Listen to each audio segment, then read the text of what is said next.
I don't own much of the banks at all because I think banks are going to be cutting their dividends over the next 2 years. And also we've had a dividend cut is a knockout for me. So if I look at NAB, they cut their dividend only recently. So that'll be a knockout for me. AMP clearly was another one, which is a knockout. Again, they've obviously cut their dividend again recently and had a capital raising.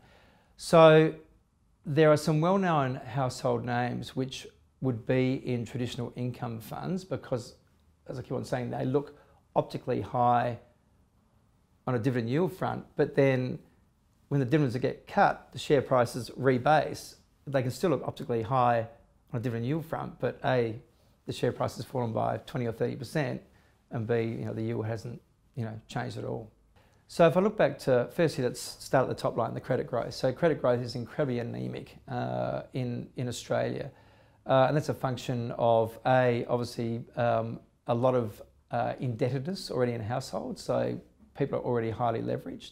That's the first point. And B, the availability of credit is now a lot harder than it was. So we've obviously had the Royal Commission. We've had their own banking standards internally, which are making access to funding a lot more difficult. So the credit growth is just not there. That's the first point. The second point is the cost structures. Now, the banks are doing their best to try and cut costs, and you see people being laid off in the banks continually.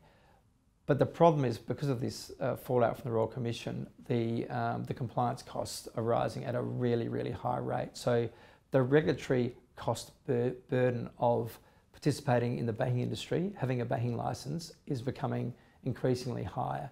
So that's another headwind.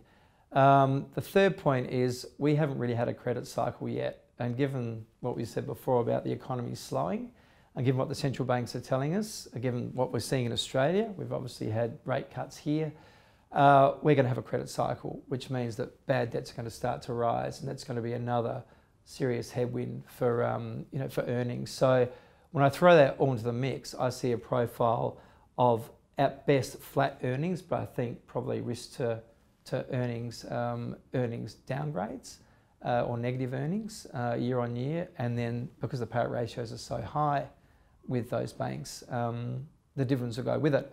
The other point I should mention is obviously the capital requirements are also becoming a lot more onerous. So the level of regulatory capital that has to be carried by the banks is going to be elevated, continue to go up. So the propensity to be able to pay dividends again becomes more restrictive.